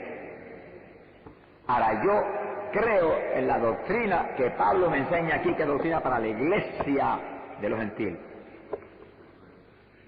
Que andamos no conforme a la carne, sino conforme al Espíritu. Que el fin de la ley es Cristo. Y ahora somos dirigidos por el Espíritu de Dios. Y estamos en descanso todos los días. Pero cuando a mí viene un adventista y me dice, ¿usted guarda el sábado? Digo, sí, señor. Lo único que lo guardo todos los días, en vez de un solo día. Estoy en descanso todos los días con Cristo, apartado del mundo y del pecado. Y usted lo guarda sábado nada más. Y después anda por ahí en la playa y en el juego de pelota, porque usted está perdido. Usted está peor que los que no guardan el sábado. Sea bendito el nombre de Dios.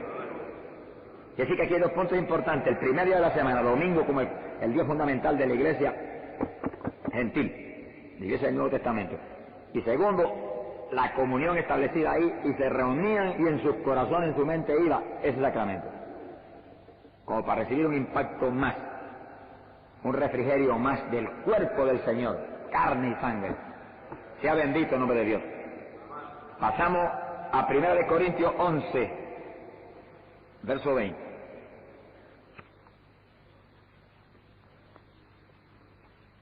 Gloria a Dios. Y aquí el asunto es más profundo todavía. Porque fíjense lo que Pablo dice. Y eso está ahí, no lo podemos borrar. Ahora pues, cuando os reunís en un mismo lugar, no es para comer la cena del Señor. Dice lo que vimos en Hechos, capítulo 20, verso 7, que Pablo dice que se reunieron ese primer día de la semana para fraccionar el pan. Pero mire lo que dice aquí ahora. Dice, y ahora pues, cuando os reunís en un mismo lugar, no es para comer la cena del Señor. Y eso que nos enseña ahora. Eso deja sorprendido a uno y lo deja a uno como mirando para el cielo. Porque Pablo dice clarito que cada vez que se reunían, cada vez que había un culto, fraccionaban el pan, ministraban la comunión. Eso yo lo veo clarito ahí. Si alguien lo ve de otra manera, dígamelo, porque yo me puedo equivocar. Pero Pablo dice claro, y ahora pues, cuando os reunís en un mismo lugar, no es para comer la cena del Señor. Que sí que cada culto tenía un propósito fundamental. ¿Cuál propósito? En memoria del Cristo que había muerto por ello, comer su carne y beber su sangre. Y decir que el asunto de la comunión para la iglesia primitiva era de una profundidad tan grande que era el propósito de cada culto. Eso es serio, hermano, pero está ahí, no lo podemos quitar, está ahí. Ahora piensen ustedes ahora la diferencia entre esta iglesia y hoy en día, que hay iglesia que se ministra la cena una vez al año. Y ese día un montón de hermanos faltan porque no les conviene venir.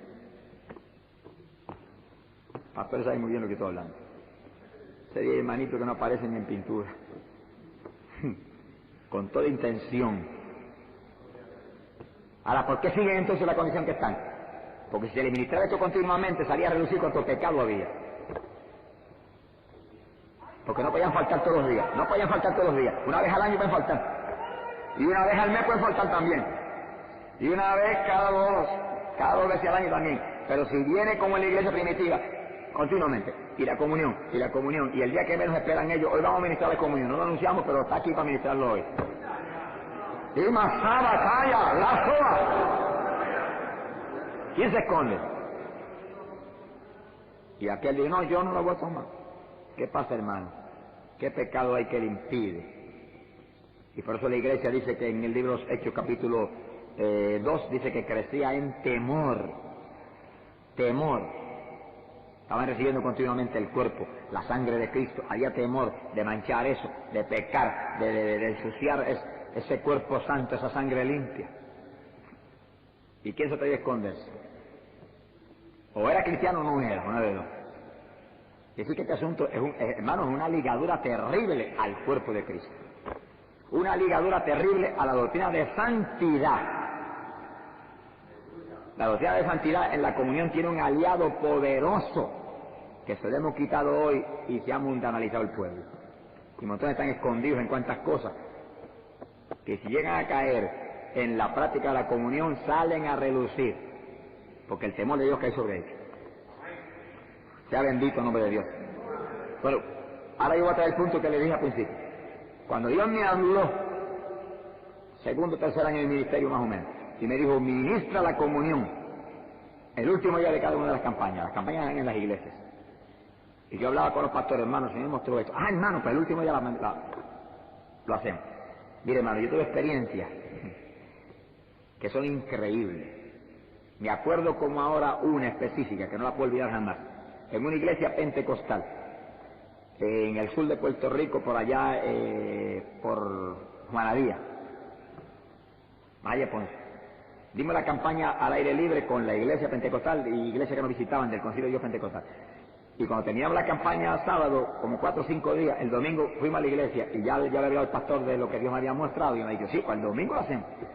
Bueno, habíamos preparado el pan en la casa, yo le dije al pastor hermano, ¿sí que es el pan ácimo? Sí, lo hacemos, la esposa lo hizo en el horno y teníamos el jugo de uva y demás. Y esa noche, después del culto, terminó el culto, hicimos llamamiento, se convirtieron unas cuantas almas dentro de la iglesia, oramos por los enfermos, notificamos a los enfermos y dijimos, ahora vamos a ministrar la comunión. Y cuando yo le traje la doctrina de la comunión a los hermanos, corta, 5 o 10 minutos. Y llamé para el frente para la comunión, pasaron 2. 2 hermanos. Y yo dije, pero hermano, y los demás no quieren hacer esto en memoria de Jesús. Jesús instituyó esto y dijo que hiciéramos esto en memoria de Él. Y que había que comer su carne y beber su sangre. Y ustedes son pentecostales, trancados allá, no se movían, pero vamos a pasar. Mire hermano, cuando no pasaba nadie más que los 2 que estaban en el altar alabando a Dios, yo dije, ¿quiere decir que si se mueren esta noche van para el infierno todos los pentecostales van a la iglesia? Porque si usted no viene es porque usted no es salvo. Porque esto es para redimidos, esto es para salvados, esto es para creyentes, esto es para gente lavada en la sangre, esto es para gente limpia. Ustedes no están limpios, están lavados, y tan natos, tan sucios todos entonces. Aleluya. Mira hermano, empezó el mensaje de nuevo.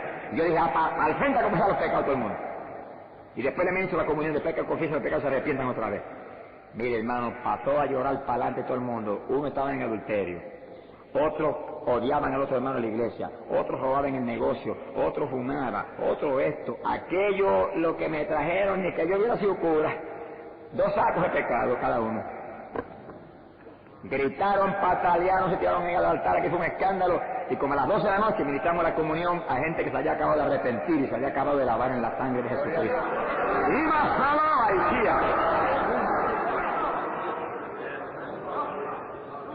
Cuando llegamos a la casa del pastor me dijo, hermano, esto es increíble, yo estoy asombrado y asustado. Yo digo, pero mira, asústese más, porque si usted hubiera ministrado la comunión con frecuencia, usted hubiera descubierto eso, no hubiera tenido que esperar que viniera un evangelista a descubrir un pecado escondido en toda la iglesia, 2 hermanos salvos. Y esa no eran muchos miembros, pero había sus 40 miembros. ¿Usted sabe lo que es eso, hermano? Esa es la falla de no hacer algo que está aquí en la Biblia. Algo que Cristo le instituyó y dijo, haced esto. Mire hermano, cuando el Señor diga haga eso, no titube, hágalo. Que si alguien sabía lo que estaba hablando era Jesucristo. Si alguien sabía lo que decía era el Señor. El Señor nunca en la palabra ha establecido nada que no tenga propósitos profundos de salvación. Porque el Señor no está pendiente de lo material tanto ni de lo temporal, está pendiente de lo eterno. Porque eso es lo importante. Él mismo dijo, ¿de qué le vale al hombre si ganara el mundo entero y perdiera su alma? Todo tiene que ver con la salvación del alma. Y es un sacramento de profunda relación con la salvación del alma. Pero hoy partir fe para vivir en santidad. Ese es el fundamento. Fe para vivir en santidad, recordando continuamente que Él murió por mí. ¿Cómo yo puedo manchar su sangre? ¿Cómo yo puedo avergonzarlo? ¿Cómo yo puedo despreciarlo? ¿Cómo yo puedo traicionarlo? ¿Cómo yo puedo ser infiel si continuamente estoy recibiendo una de esas doctrinas y bebiéndola y comiéndola, hermano? No es lo mismo lo que uno oye teóricamente que lo que uno come y bebe al mismo tiempo que lo oye. Esto es un fundamento terrible, hermano, para la santidad de las iglesias. Por eso doctrinar esto una vez al año, hermano, es realmente un riesgo muy grande para que suceda lo que pasaba en esta iglesita. Y una iglesia de uno de los concilios más serios y responsables en mi país. Porque en mi país hay muchos concilios serios y responsables, pero la iglesia de los pentecostales es un concilio de doctrina. Y un concilio muy serio y muy fundamental. Muy fundamental. Sin embargo, mire la condición. En esa iglesia específica. Ahora yo digo, ¿cuántas otras estarán en esa condición? Y el pastor es un hombre de Dios, pero un hombre de Dios, hermano. Que está pastoreando todavía y que yo lo conozco muy bien. Un varón de Dios. Y él se quedó sorprendido y se quedó muerto. Me dice, pero hermano, ¿y qué es esto? Y va pastoreando muertos aquí. Pastoreando como 40 muertos. Pero ¿qué sucedió cuando se le doctrinó lo que Pablo doctrina aquí que vamos a ver ahora? Cayó temor, no se atrevieron. Sabía que tomar la comunión como estaba era beber muerte, condenación, juicio. Se quedaron trancados allá, pero se descubrió el pecado. Eso es un instrumento para descubrir el pecado escondido que hay hoy en día montones de hermanos que están en las iglesias. Y que algunos tienen puestos en las iglesias. Y algunos son presidentes de esto y de aquello y de lo otro. y están escondidos en muchas cosas, hermano, que si viene este sacramento, lo saca del puesto a 100 millas por hora y lo tira a arrepentirse otra vez. Samairi aquí, Rataja, lo Amairi. Bendito sea el Señor Jesús. Alabado sea Dios. Hija, Saja y Samaya. Es más, hermano, el Señor me muestra que diga eso. Y lo voy a decir en el amor del Señor. El que está frente a la iglesia tiene que cuidarse también, porque Él va a ministrarla. Yo no me atrevería a ministrar esto ahora por nada, si yo no supiera que estoy limpio delante de Dios.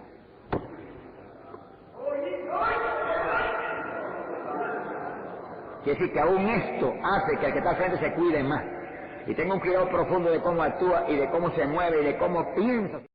Que aún esto hace que el que está al frente se cuide más, y tenga un cuidado profundo de cómo actúa y de cómo se mueve y de cómo piensa, siquiera hasta cómo piensa. Porque hasta el pensamiento que venga uno tiene que dar una patada en el nombre de Jesucristo, porque el diablo es el corruptor de las mentes. Hasta los pensamientos no se les puede dar lugar. Sabemos quién es el que está poniendo el pensamiento. Es decir, que aún los que ministramos nos cuidamos y tenemos más temor cuando sabemos que vamos a ministrar esto y lo vamos a recibir, pero cuando yo ministre esto yo voy a estar participando al mismo tiempo. ¿Se creen ustedes que yo me voy a quedar sin? Yo lo anhelo, porque cada vez que yo lo recibo, hermano, yo creo que como cuerpo del Señor y bebo sangre del Señor. Y cuando yo como cuerpo del Señor, como que yo siento que cojo más inmunidad contra la enfermedad, más fe para rechazar cuanto virus él me venga, y más confianza de que no voy a pecar jamás. Porque al beber la sangre que me limpia, pues estoy limpiecito, pero comer el cuerpo que llevó el pecado yo creo que cojo más fortaleza para rechazar, porque es el cuerpo que llevó el pecado, el cuerpo que llevó la maldición, el cuerpo que sacó el impulso del pecado de mi corazón. Y se lo reclamo al Señor. Comí tu cuerpo, no puedo pecar, estoy muerto el pecado, estoy injertado contigo, estoy crucificado contigo. Y así que esto es un sacramento, hermano, un pacto, el Señor lo dijo, pacto. Yo reclamo a Dios su pacto con más autoridad cuando como su cuerpo y bebo su sangre. Que sí que esto para nosotros mismos, hermanos, es una inyección de bendición y de responsabilidad. Cuando terminó la campaña en Bogotá, Colombia, me pidieron los pastores. Yo a veces no me atrevo a sugerirlo, pero yo siempre uso un pastor para recordarme, porque Dios me llamó a eso. Aquella vez en las iglesias, y ahora me ha llamado a eso en esta forma, porque ahora yo no podría ministrarlo en la campaña. ¿Cómo podría ser en la campaña? No hay forma, pero puede ser en esta forma. Y luego el pastorado cada uno recibe y coge conforme Dios le da, y hace conforme Dios siente luego, ¿verdad? Es decir, que son los líderes de cada iglesia. Ahora de más impacto que antes, porque antes éramos una iglesita, ahora es, aquí lo estamos haciendo ¿a cuánto? A docenas y docenas de iglesias, porque usted es la cabeza, el fundamento de esa congregación. Es decir, que yo no lo sugiero a veces por razones que usted se puede imaginar, pero oro a Dios, que yo toco un pastor, y el pastor dice, hermano, ¿por qué no ministra la comunión? Amén, hermano. Yo me sonrío por dentro porque sé que es el llamado de Dios. Y en Bogotá vino, como sucedió aquí el año pasado, y este año que volvió a recordarme, porque mira, ¿cuál es la bendición que recibimos? ¿Por qué no lo...? Pasa que este año yo sentí hacerlo de una forma más organizada como ahora. Pero en Bogotá había en ese día como 100 pastores, hermano, y sus esposas. Y entonces ellos, yo le dije, cualquier líder de iglesia que ustedes sientan traer, tráiganlo, pero no permitan con libertad que vengan los hermanos, porque eso ustedes lo ministran ustedes a ellos. Bueno, habían como 100 pastores y esposas de los pastores, prácticamente todas y demás.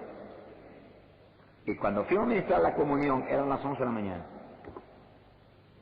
Y cuando yo traje esto, dije, hermano, perdónenme, ustedes son varones de Dios, compañeros en el ministerio, pero yo soy responsable delante de Dios de traer primero este fundamento que está aquí, 1 Corintios 11, antes de ministrarlo, luego cada cual es responsable de sí mismo.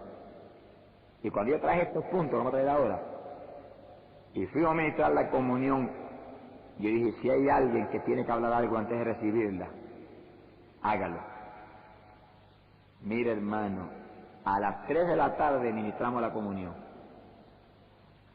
porque estuvimos 4 horas pasando los hermanos pastores, sus esposas y los líderes de las iglesias, confesando los odios y rencores que le tenían al otro pastor y al otro hermano y a aquella hermana y a este y a este y a este y a aquel. Y hubo un pastor que pasó y se tiró de rodillas y dijo, yo estoy en fornicación, oye por mí. Y Casamala, Baisica, llama. Y no lo sabía nadie, ni siquiera el presidente del concilio que estaba allí. Y una de las denominaciones más importantes allá y aquí.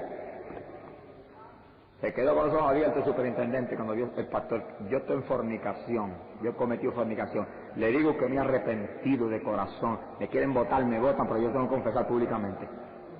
Yo estoy ahora mismo perdonado, digo, yo me he arrepentido, yo sé que Dios me ha perdonado, pero yo lo tengo que confesar aquí. Mire lo que hace este sacramento, hermano. Porque no es cuestión de la parte doctrinal ni la parte teórica. Es el Espíritu de Dios que está detrás de esto. Es el Espíritu Santo que está detrás de esto. Porque lo instituyó Cristo Jesús, el Hijo de Dios. Ahora fíjense ustedes, hermanos, con lo que cargamos cuando nos olvidamos de hacer lo que Cristo dijo que hiciéramos. Haced esto en memoria de mí. Y después vemos al apóstol Pablo, que es el hombre a través del cual nos han traído la doctrina nuestra, y dice, y cuando se reunís en el mismo lugar, ¿no es acaso para comer la cena del Señor? Es decir, que eso estaba incrustado en la primera iglesia hasta el tuétano de los huesos. Y cuando se reunió el primer día de la semana que se amaneció dando de doctrina, cuando se murió Eutico, ahí lo que vimos ahí ahorita de Hechos 20, Eutico se durmió y se mató y se murió, el toque se duerme y se muere. Y Pablo se amaneció hablando y sin embargo, ¿para qué se reunieron? Para fraccionar el pan.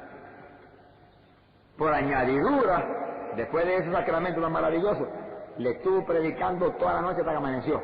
Al otro día lunes siguió andando Pablo y ellos cogieron para su cada cual, imagino, para su trabajo, donde fuera, pero se amaneció hablando. Pero se reunieron para la comunión el primer día de la semana. Aquí va más profundo, aquí dice, cada vez que ustedes se reúnen, no es para participar de la cena. Con razón dice el libro de los Hechos, capítulo 2, había temor en el pueblo. Y había santidad, y había comunión, y había amor. Todos lo tenían en común. Había amor. Hoy en día, hermano, hay un espíritu de codicia, y un espíritu de envidia, y un espíritu de celo.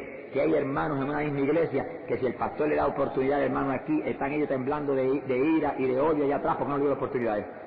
Él reprende a ese diablo que tiene metido entre el cuerpo. Eso lo limpia el sacramento de la comunión si se le ministra por fe. Ahí. Y esto hay que repetirlo, hermano, como si fuera un disco rayado. Cada vez que se va a ministrar, lo mismo. O sea, lo mismo y lo mismo. Porque se incrusta en el corazón. Se ha glorificado el nombre de Dios. Entonces seguimos ahí en 1 Corintios, capítulo 11. Lo único que para abreviar vamos a bajar al verso 23.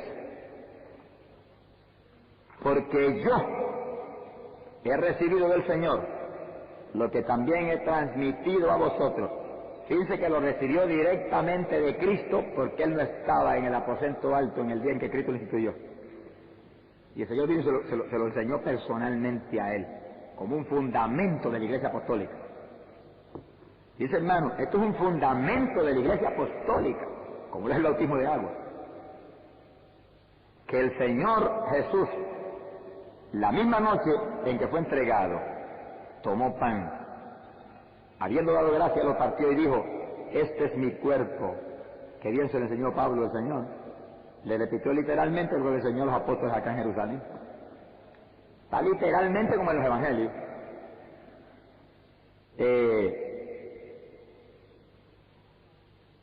Esto haced en memoria mía. Literalmente como está en el evangelio de Lucas. De la misma manera, tomó la copa y después de cenar, la dio y dijo, este cáliz, esta copa, es el nuevo pacto en mi sangre. Esto haced cuantas veces debáis, para memoria de mí. Es decir, que cada vez que uno toma esa sangre, se acuerda de su muerte. Su muerte. Murió por mí. Murió por mi pecado. Creo en eso. Estoy muerto con Él. Estoy crucificado con Él. Estoy muerto al pecado. Limpio. Su sangre me limpió. Y según uno va tomando, va recordando eso. Memoria. Haciendo memoria de lo que Él hizo en la cruz. En una forma dramática, porque uno está creyendo por fe que está viviendo la sangre que Él derramó, que nos limpió. ¿Y qué sangre del pacto, la alianza? Dijimos que en el Nuevo Testamento enseña que la vida está en la sangre. Que en este momento estamos viviendo la vida de Jesucristo porque es la sangre de Cristo. Así que es un sacramento de vida, por la fe. Si es un rito, no recibe uno nada. Si es una forma religiosa, perdió el tiempo. Ahí se ve el jugo de uva a su café, que es lo mismo. Pero cuando es por la fe, y con esa profunda comunión con el Señor, mientras uno bebe poquito a poco, pensando en su muerte, su cuerpo allá, su sangre derramándose, todo ese beneficio, ese pacto, esa vida, estoy leyendo vida, vida del Señor, su sangre, su vida. Es una inyección de poder, de fe. Gloria sea a Dios. Y sigue el verso 26, porque cuantas veces comáis este pan y bebáis esta copa, anunciad la muerte del Señor hasta que Él venga. Así que fíjense que esto nos injerta al Señor a nosotros, nos hace responsables de santificar, de vivir santamente para honrar esa sangre que bebemos. Nos hace responsables de vivir limpiamente para honrar ese cuerpo que está siendo injertado en nosotros. Ahora viene lo más importante, que es lo que no está en los evangelios. Dice, de modo que quien comiera el pan o bebiere la copa del Señor indignamente, será reo del cuerpo y de la sangre del Señor. Pruébese, por lo tanto, cada uno a sí mismo, y así coma del pan y beba de la copa. Dice cómo es el asunto, es que tiene que probarse uno primero antes de comer y beber. ¿Y por qué? Porque por la fe vamos a creer que es cuerpo de Cristo y sangre de Cristo. Hay que probarse uno. A ver, y cuando en Bogotá lo hicimos ese día, cada cual se probó, y cuando aquella hermana se probó y dijo, ay, si yo tengo un odio a la esposa que el otro pastor no la puedo ver, bebo eso, pues podemos hasta morir. Y cuando aquel otro pastor lo fue a beber, se acordó de que él le tenía la mala voluntad al otro pastor porque había establecido obra cerca. Mire, y pasaron para el frente confesándolo a sí mismo. Y llamaba, venga acá hermano, abráceme, yo me arrepiento de eso, yo lo podía dar cuenta con usted. Pues y pasó uno que dijo, yo no lo quería cuenta con usted, conmigo. Abráceme hermano y perdóneme, y le digo, ¿verdad Dios? Y así que aquello fue terrible hermano. Mire, de 11 de la mañana a 3 de la tarde, 4 horas confesando pecado. Porque no solamente el adulterio es pecado, ni la fornicación es pecado. Si usted no ama a un hermano, usted está en pecado, usted es un homicidio, usted es un criminal.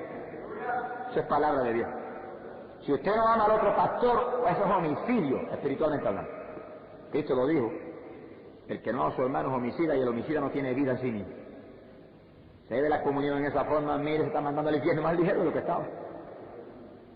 Es decir, que esto, aún para nosotros los que ministramos, es una bendición, es un freno, es una ligadura, pero no una ligadura de esclavitud, no, una ligadura a Cristo. Las ligaduras a Cristo son libertad. Las cadenas con Cristo son libertad. Las cadenas con el mundo son cadenas de esclavitud. Sea bendito el nombre de Jesucristo. Pruébese cada uno entonces a sí mismo. Y así entonces coma el pan, beba la copa. Porque el que coma y beba sin hacer distinción del cuerpo del Señor, come y bebe su propia condenación. Mire, con razón pasaron 2 aquel día en la iglesia aquella. Después de hablarle esto y saber que iban a querer y a comer condenación, no se paraban ni aunque hubiera una tormenta, entraba una tormenta en la iglesia. Estaban asustados, lo dice el libro de los Hechos, había temor en la iglesia. Temor, ¿a qué? A ese juicio le van a estar encima. Eso es palabra de Dios, Dios no miente. Si Dios dice que te va a bendecir, mira, olvídate que eso viene. Pero si Dios dice que te va a venir juicio por pecado y condenación, eso viene a menos que lo haga como niño de uno, que se tire al piso y se humille hasta lo sumo. Ahí Dios se arrepiente. Quiere decir que ese es el punto fundamental de esto. No es que la persona no beba la comunión, no. Al doctrinarle esto y ver que hay pecado, se arrepiente. Al arrepentirse, la sangre de Cristo lo limpia y usted no puede impedir que coja la comunión. Porque la comunión no la pueden coger pecadores, pero el pecador que se arrepiente ya no es un pecador. Está limpio en la sangre del Señor, el Señor pagó por eso. Y entonces hace una decisión en su corazón de que va a apartarse de eso. Recibe la comunión y ahí recibe una inyección de fe para apartarse con más poder, con más ahínco de el pecado que fuera. Sea glorificado el nombre de Dios. Por eso, ahora miren este punto, por eso hay entre vosotros muchos débiles y enfermos.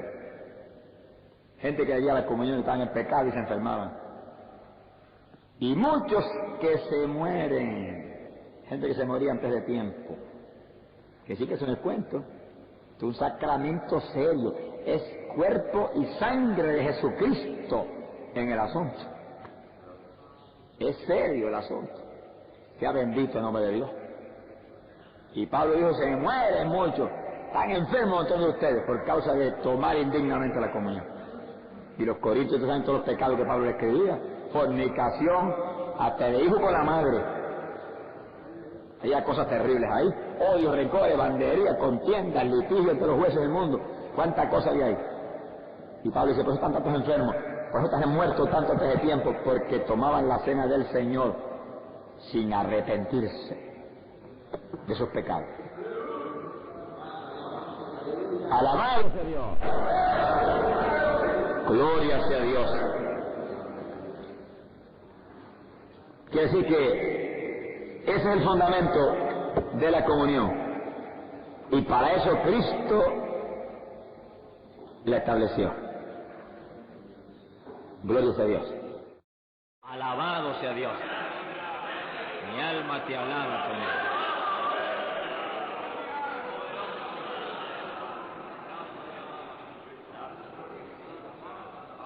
Ahora, fíjense el fundamento de fe más importante que hemos hablado hoy. Dice Pablo que cuando tomamos la comunión recordamos su muerte. En los evangelios Cristo dijo, haced esto en memoria de mí. Pero Pablo es el que no trae los detalles. Es el que nos da la interpretación correcta de ese asunto. Pablo dice, recordamos qué cosa, su muerte. Pero Cristo no dice eso. Cristo dijo, haced esto en memoria de mí. Y nos deja como en una alternativa de qué implicará eso, pero Pablo viene al detalle. Esto es en memoria de su muerte. ¿Y por qué eso? Bueno, en su muerte Él nos sustituyó a nosotros. Es decir, que Él murió en vez de nosotros. Cuando nosotros creemos y venimos a Él, automáticamente al creer que Él murió en nuestro lugar, entendemos que nosotros, si creemos en Él, estamos muertos, porque Él fue el que murió en nuestro lugar. Fíjense, hermano, que es sencillo. Es como si usted tiene que hacer un trabajo hoy. No puede hacerlo y pone a alguien por usted. Cuando usted viene después, usted no lo hizo, pero Él se lo hizo por usted. Es como si usted lo hubiera hecho. Se lo acreditan a usted, porque Él lo hizo por usted. Le acreditan el tiempo a usted. Es como si usted hubiera trabajado. Cristo murió en la cruz por nosotros. Se nos acredita su muerte a nosotros. Es como si nosotros hubiéramos muerto en la cruz y pagado por el pecado. Eso está claro. Esa es doctrina teológica que lo doctrinan ustedes en el libro de teología. Pero es una doctrina muy fundamental y muy importante, que lo entendamos. Quiere decir que si Él nos sustituyó en su muerte y murió por nosotros, nosotros literalmente morimos en la cruz. Porque el beneficio de esa muerte es para nosotros. Por eso cuando pedimos la comunión, ¿qué recordamos? Su muerte. Que nosotros, por la muerte de Cristo, estamos muertos al pecado. Ya nosotros pagamos el precio del pecado porque morimos por el pecado. Nosotros morimos en Cristo, en el sacrificio de Cristo. Y cuando viene el diablo con un impulso de eso que viene, usted le grita, diablo, estoy muerto al pecado.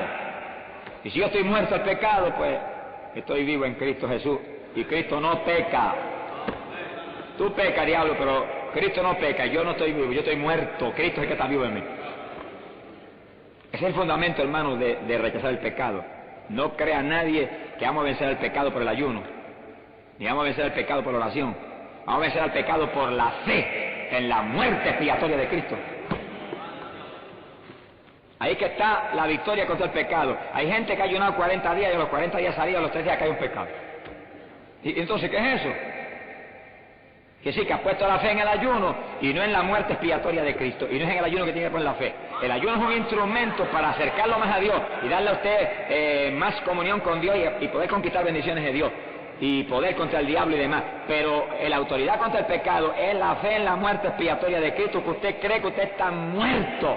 Y si usted está muerto, el que vive es Cristo. Y si el que vive es Cristo, usted no puede pecar, porque Cristo no peca. Ahí que está la autoridad y la fe y la victoria contra el pecado. Cuando venga el diablo con un impulso de pecado, usted olvídese de los ayunos que hizo, y olvídese de lo mucho que oró, y olvídese de todo, y recuérdese de la muerte de Cristo. Sea bendito el nombre de Jesús. Quiere decir que la comunión nos recuerda eso. Una inyección de fe para rechazar el pecado. Haced esto en memoria de mí. Haced esto para recordar que yo morí por ustedes. Y si yo lo sustituí, es como si ustedes hubieran muerto. Y si están muertos el pecado, están vivos para Dios y no pueden pecar. Porque la simiente de Dios no peca. Pero eso es por fe, eso hay que creerlo y hablarlo. No es cuestión de que uno, sí, yo lo creo, y cuando venga el diablo con impulso de pecado se queda uno callado, no, háblele. Ahora la boca más grande que la abierto nunca, y tira del diablo ese batazo ahí en la nariz. Estoy muerto el pecado, diablo. No puedo pecar, Cristo vive aquí, vete. Resistid al diablo y vosotros huirá. ¿Con qué hay que resistirlo? Con esa palabra, con esa fe. Fue ayunar unos 50 días y 50 noches. Y si uno no tiene la fe en ese sacrificio expiatorio de Cristo, mire, viene el diablo y se le ríe en la cara a uno, con todo y ayuno. Sea bendito el nombre de Jesucristo. Y yo creo, hermano, que de la comunión, esta es la enseñanza más profunda y más importante. Porque es para nosotros mismos, que estamos siendo atacados por el diablo continuamente, el instrumento más poderoso para rechazar cualquier tentación que venga. Y en cada periodo de oración se lo recuerdo al Señor, aunque no haya impulso de pecado. No puedo pecar, estoy muerto al pecado. Gracias porque estoy muerto. Y gracias porque estoy muerto. Y va sintiendo uno como que eso se le incrusta en el alma a uno, como que se vuelve un instrumento automático, cuando venga el impulso como que sale por la boca, aún sin pensarlo.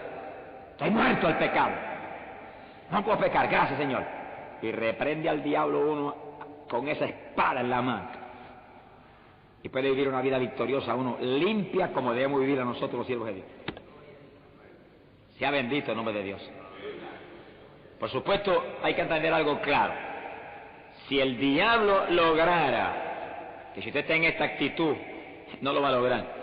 Pero si se descuidara el siervo de Dios y el diablo lograra poner un impulso de pecado y que usted caiga en ese impulso, sea el que sea.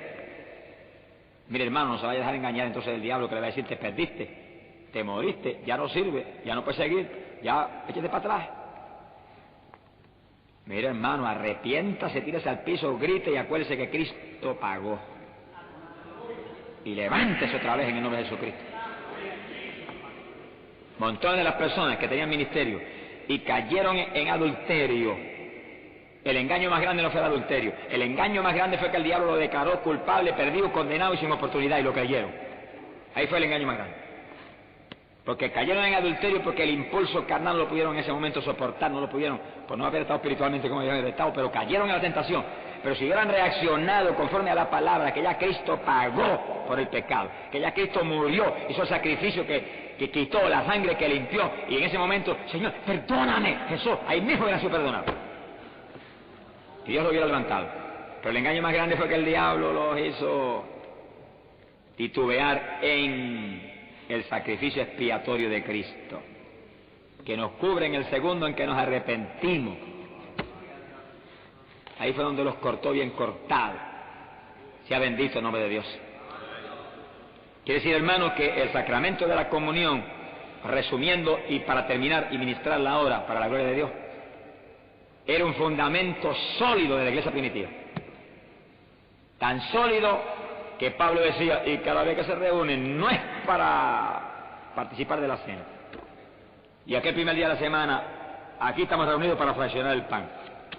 Y en el libro de los Hechos perseveraban en la oración, en la doctrina de los apóstoles, en la comunión de los santos y en la fracción del pan. Y se lo nombra como uno de los fundamentos sólidos de la iglesia. Entonces, ¿por qué no es un fundamento sólido de nosotros hoy en día? ¿No somos la iglesia apostólica nosotros todavía? Jesucristo es el mismo ayer y hoy y por los siglos. La iglesia es la misma ayer y hoy por los siglos. Y ahí ustedes ven uno de los factores, yo no digo que son todos, pero uno de los factores que ha hecho que la iglesia hoy en día pierda poder, y pierda santidad, y pierda comunión. Que ustedes ya ven que casi no hay comunión ni entre los hermanos de una misma congregación. Y este es uno de los factores que ha traído esta situación actual.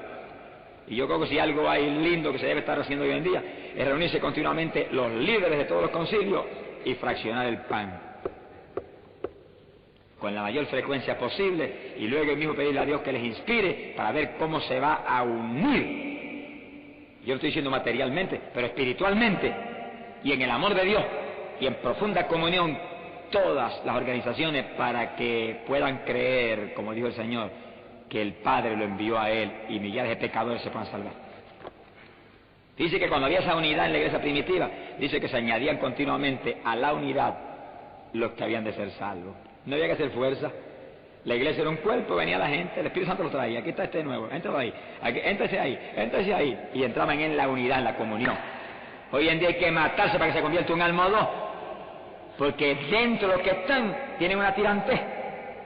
Y hay tantas cosas que los de afuera, Dios no encuentra cómo traerlos para que se pongan más pervertidos que están en el mundo. Mi alma te alaba, Jehová. Sea bendito el nombre de Dios. Por eso yo creo, hermano, que si algo hay para empezar, hermano, una campaña gigante de santificación, es volver otra vez a ministrarle este sacramento continuamente a la iglesia. Y no es cuestión de una cosa formalizada, no. Hoy llegaron aquí, vamos a ministrar la comunión hoy, se acabó, cogió sorpresa a todo el mundo. Hoy vamos a ministrar la comunión. Y no sé cuándo más, quizás mañana otra vez, quizás pasado otra vez. Mire, hermano, que hay temor en la iglesia porque cayó aquí en la iglesia primitiva. Y es el temor del Espíritu Santo, es el temor de Jehová. Temor a pecar. Sea bendito el nombre de Dios. Y cuando se ministra eso, se quedó acá sentado allá, y se quedó acá sentado allá, y se quedó acá sentado allá, y no viene. El pastor sabe que, hermano, nos vamos a ver luego, vamos a tener entrevista después. Y ahí usted lo entrevista, hermano, ¿qué pasa? Cuénteme, Dios le ama. Esto es una cuestión de amor. Pero se saca a reducir el pecado, se desarraiga, se saca para afuera, y la persona se arrepiente, y lucha, y pelea, y sigue para adelante, y se levanta. Pero en pecado dentro de la congregación está perdido igual que un pecador de afuera, más perdido, está más hipócrita que el de afuera. Es decir, que esto es un fundamento sólido de la iglesia. Sea bendito el nombre de Jesucristo. Vamos a estar de pie, vamos a hacer oración y vamos a ministrar la comunión ahora. Yo creo que sería bueno que los que están un poco atrás avancen hacia adelante para sentirnos en la comunión de los hermanos primero, para después entrar en la